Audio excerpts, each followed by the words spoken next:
반갑습니다. 붓다의 복과 지혜입니다. 오늘은 모든 곳에 그네들의 손길이 닿지 않은 데가 없을 정도였다라는 주제로 함께 이야기 나누고자 합니다. 부처님께서는 세상 모든 인연과 존재가 서로 의지하며 연결되어 있음을 일깨워 주셨습니다. 그 가르침은 한 줄기 빛처럼 어느 한 곳도 비추지 않는 데가 없이 세상 구석구석을 밝히는 자비의 손길과도 같습니다.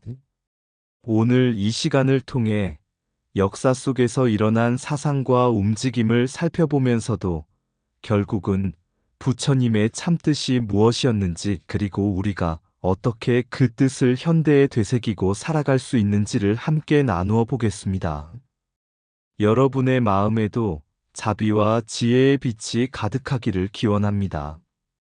자, 그럼 모든 곳에 그네들의 손길이 닿지 않은 데가 없을 정도였다. 그 여정을 함께 해볼까요? 옛날 어느 마을에 가난한 농부가 살고 있었습니다. 그는 힘겨운 삶 속에서 늘 원망과 불만으로 하루하루를 보냈습니다. 어느 날 부처님께서 그 마을을 지나가시다 농부를 만나셨습니다. 농부는 부처님께 물었습니다. 세상은 왜 이리 불공평합니까? 저는 아무리 애써도 부족하기만 하고 다른 이들은 풍족하니 원망이 끝이 없습니다. 부처님께서는 조용히 미소 지으시며 근처 나무를 가리키셨습니다. 저 나무의 뿌리를 보아라. 흙 속 깊이 뻗어 보이지 않는 곳까지 서로 얽히고 설켜 있다. 그래서 가지마다 잎마다 그늘을 들이우고 열매를 맺을 수 있는 것이다. 너의 땀방울 또한 세상을 적시고 남의 손길 또한 너를 살리고 있느니라. 세상에 홀로 존재하는 것은 아무것도 없다. 모든 곳에 그네들의 손길이 닿지 않은 데가 없기 때문이다. 그 말을 들은 농부는 한동안 말이 없었습니다. 그리고 처음으로 자신의 가난한 밭도, 곁에서 함께 살아가는 이웃도, 하늘의 햇살과 땅의 바람도 모두가 자신과 이어져 있다는 사실을 깨달았습니다. 그날 이후 농부의 마음에는 원망이 줄어들고 감사가 자라기 시작했습니다. 송나라 시대 새로운 학문인 성리학이 태어나자 많은 학자들이 자신들의 사상을 높이려는 마음에 불교를 거세게 비판하였습니다. 그들은 불교는 외래의 이단이다. 우리 민족의 가르침인 유교와 도교가 더 순수하다. 고 말하며 불교를 밀어내려 했습니다. 그때 한 노승이 제자에게 조용히 이렇게 이야기했습니다. 연꽃을 보아라. 연꽃은 연못의 흙탕물 위에 피어난다. 어떤 이는 흙이 더 귀하다고 하고 어떤 이는 꽃이 더 고귀하다고 한다. 그러나 흙과 꽃은 둘이 아니니라. 흙이 없으면 꽃도 없고 꽃이 피어야 흙도 더욱 생기를 얻는다. 성리학이든 불교든 그 뿌리에는 인간이 어떻게 바르게 살 것인가 하는 물음이 있을 뿐이다. 다만 어리석은 마음은 스스로를 높이려 하고 남을 얕잡아 보려 한다. 그것은 곧 집착이요 번뇌일 뿐이다. 제자는 이 말씀을 듣고 깨달았습니다. 스승님, 진리는 어느 한쪽에만 있지 않고 모든 가르침 속에 흐르고 있는 것이군요. 노승은 고개를 끄덕이며 미소 지었습니다. 그렇다. 부처님의 참뜻은 이 세상의 모든 가르침이 결국 하나의 길로 이어져 있다는 것을 보는 눈이다. 서로를 배척하는 데 진리가 있는 것이 아니라 서로를 살리고 이롭게 하는 데 진리가 있음을 알아야 한다. 진리는 어느 한 곳에만 머무르지 않고 모든 가르침 속에 흐른다. 남을 낮추어 자신을 높이려는 마음은 지혜의 길이 아니라 집착의 덫이다. 흙과 연꽃이 둘이 아니듯 유교와 불교도 모두 인간의 길을 밝히는 등불이다. 민족의 이름으로 배척하는 순간 이미 진리에서 멀어진 것이다. 참된 학문은 이단을 세우는 것이 아니라 다름을 이해하는 데 있다. 부처님의 자비는 국경을 넘고 모든 생명을 품는다. 나의 사상이 옳다 주장하는 순간 참된 깨달음은 멀어진다. 진리는 다투는 이의 소리가 아니라 침묵 속에서 드러난다. 서로 다른 길도 결국은 바른 삶을 향한 하나의 길이다. 연기의 눈으로 보면 배척도 우월도 모두 허상임을 알게 된다. 자비는 오직 우리만을 위한 것이 아니라 모든 존재를 위한 것이다. 사상의 이름보다 중요한 것은 그 안에서 어떻게 사랑을 실천하는가이다. 누군가를 이단이라 부르는 순간 스스로 번뇌를 키우고 있음을 알아야 한다. 참된 가르침은 나와 남을 나누지 않고 함께 살아가게 한다. 모든 곳에 그네들의 손길이 닿아 있듯 부처님의 진리 또한 세상 곳곳에 스며 있다. 송나라 이후 중국은 스스로의 문화를 가장 높다고 여기며 외래 사상을 배척하려 했습니다. 그것은 민족적 자부심을 넘어 때로는 국수주의라는 굳은 벽으로 변했습니다. 한국에 전해진 성리학 또한 그러한 영향을 받아 때로는 배타적인 색채를 띠며 불교를 억압하는 도구가 되기도 했습니다. 어느 날 한 젊은 유학자가 불교 사원을 지나가다가 노승에게 말했습니다. 스님, 불교는 우리 땅의 학문이 아니니 결국 해롭습니다. 우리 학문만이 참된 길입니다. 노승은 미소 지으며 연못가로 그를 데려갔습니다. 이 연못의 물은 하늘에서 온 빗물이요. 하지만 지금은 이 땅에 스며들어 꽃과 나무를 살리고 있지 않은가? 이 물이 외래라 하여 버린다면 너희가 사랑하는 이 땅의 나무와 꽃은 어떻게 자라겠는가? 유학자는 잠시 말이 막혔습니다. 노승은 다시 말했습니다. 민족을 사랑하는 마음은 귀하다. 그러나 그것이 지나쳐 다른 가르침을 배척하는 순간 이미 진리에서 멀어진 것이다. 부처님께서는 모든 존재가 서로 연결되어 있음을 가르치셨다.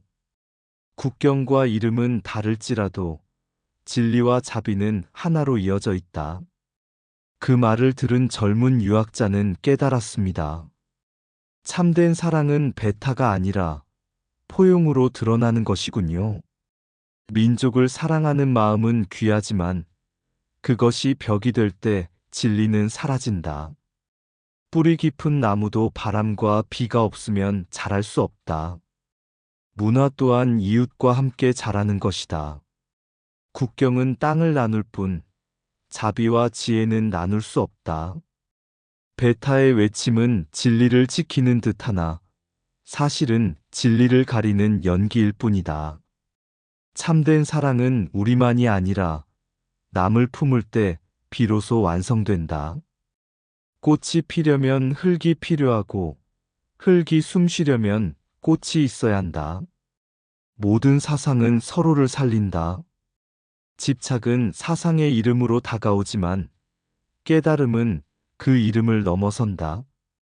나의 학문을 높이고자 남을 얕잡는 순간 이미 어둠 속에 서 있는 것이다. 자비는 민족을 가리지 않고 모든 생명에게 고르게 흐른다. 국수주의는 울타리 안의 자랑이지만 자비는 울타리를 허물고 모두를 이롭게 한다. 배척으로는 화합을 얻을 수 없고 포용으로만 평화를 얻을 수 있다. 민족의 이름은 시대마다 바뀌지만 진리의 이름은 시대를 초월한다. 서로 다른 길이 모여 강을 이루듯 사상도 만나야 큰 바다로 흘러간다. 불교와 유교가 다르다 해도 모두가 인간의 바른 삶을 묻는 한 길 위에 있다. 모든 곳에 그네들의 손길이 닿듯 부처님의 진리는 모든 문화와 사상 속에 스며 있다. 한 제자가 부처님께 물었습니다. 세상 나라마다 자기 나라가 가장 뛰어나다고 외치며 다투고 있습니다. 미국은 자국이 먼저다라 하고 다른 나라들도 따라하며 서로 등을 돌립니다. 이런 세상에서 어떻게 평화를 찾을 수 있겠습니까? 부처님께서는 연못가에 가만히 앉아 계시다가 물결을 가리키며 말씀하셨습니다. 보아라, 이 물결은 한 곳에서만 일어나지 않는다. 작은 바람이 일어나면 연못 전체에 파동이 퍼지느니라. 어느 한 나라가 나만이 옳다라 외치면 그 파동은 이웃 나라로 번져 다툼과 불안을 일으킨다. 제자는 고개를 끄덕였지만 다시 물었습니다. 그렇다면 모든 나라가 자기만을 주장하는 세상에서 우리는 무엇을 붙잡아야 합니까? 부처님께서 대답하셨습니다. 21세기의 길은 벽을 세우는 국수주의가 아니라 서로 다른 꽃들이 모여 정원을 이루는 문화주의이다. 연기의 눈으로 보면 인류는 한 생명처럼 연결되어 있음을 알게 된다. 나와 남을 가르지 않고 보편적 가치를 존중할 때 비로소 지구라는 큰 집은 평화롭게 설 수 있다. 그리고 덧붙이셨습니다. 강물이 스스로 바다를 향해 흐르듯 인류 또한 자비와 지혜의 바다를 향해 나아가야 한다. 그 길이 바로 부처님의 길이니라. 나만의 이익을 지키려는 외침은 잠시의 승리를 얻지만 결국 모두의 고통을 낳는다. 국수주의는 벽을 세우고 자비는 다리를 놓는다. 한 나라의 번영은 이웃 나라의 평화 없이는 오래가지 못한다. 세상은 파도와 같아 한 곳에 바람이 일면 온 바다가 흔들린다. 문화의 다양성은 혼란이 아니라 인류의 정원을 이루는 꽃이다. 우리만 옳다는 말은 어둠을 만들고 함께 살자는 말은 빛을 만든다. 보편적 가치는 국경을 넘어 모든 존재를 하나로 묶는다. 집착은 갈등을 낳고 포용은 평화를 낳는다. 진정한 힘은 남을 굴복시키는 데 있지 않고 함께 일어서는 데 있다. 21세기의 길은 우월의 깃발이 아니라 공존의 손길 위에 세워져야 한다. 인류는 하나의 몸과 같아 어느 한 부분의 상처는 곧 전체의 고통이다.